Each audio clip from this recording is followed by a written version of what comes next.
Donc nous allons relire ensemble donc, la fiche de cours sur ondes et particules. Nous avons vu donc, lors des différentes activités que c'est grâce donc, à l'analyse des ondes et des particules que les scientifiques peuvent étudier les objets de l'univers. Donc les rayonnements dans l'univers, grand 1. Donc les rayonnements peuvent être décrits par la propagation de photons, la propagation d'ondes.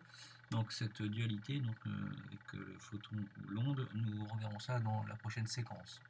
Tout objet céleste donc émet des rayonnements dans une très large domaine de longueur d'onde, s'étendant des ondes radio aux rayons gamma. C'est pour ça qu'ici vous avez un schéma qui a été pris donc, sur un manuel. Donc il vous donne donc les différentes radiations en fonction de leur fréquence et en fonction de la longueur d'onde. Vous avez ici donc les différentes domaines de longueur d'onde avec les rayons X, l'ultraviolet, le visible. Vous voyez que c'est vraiment un tout petit domaine, l'infrarouge, les infrarouges lointains, les micro-ondes, les ondes radio. Et ici vous avez quelques exemples de sources dans ces différents types de rayonnements. Ces rayonnements se propagent tous dans le vide et dans les milieux matériels.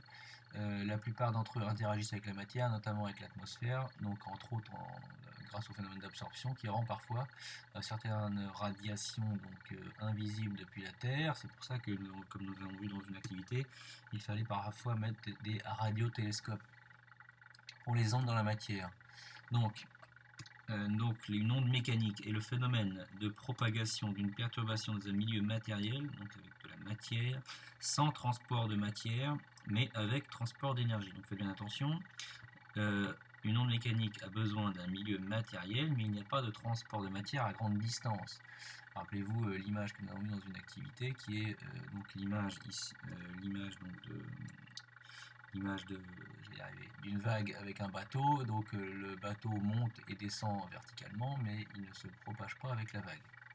Donc la houle, les ondes sismiques, les ondes sonores sont des ondes mécaniques.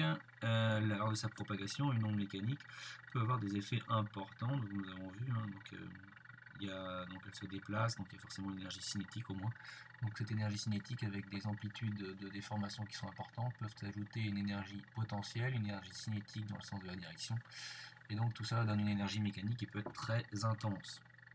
Pour les ondes sonores, donc nous avons défini en un point ce qu'on appelle l'intensité sonore, qui définit donc la puissance sonore par unité de surface. Ça s'exprime en watts par mètre carré. Donc là on voit bien déjà que c'est bien une puissance en watts par une surface, donc watts par mètre carré.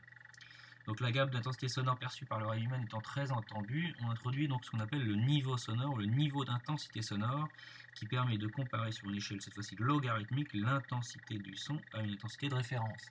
Cette intensité de référence est notée I0, qui vaut 1,0 fois 10 puissance moins 12 watts par mètre carré. Elle correspond donc à 0 décibels. Et donc le niveau sonore L, ou niveau d'intensité sonore en décibels, est relié par l'intensité sonore par L égale 10 log de I sur I0.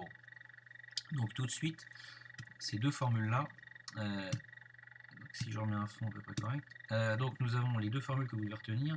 Vous devez les retenir sous la forme L égale 10 log de I sur I0. Donc cette formule-là est utile en fait quand vous avez I et que vous voulez calculer L.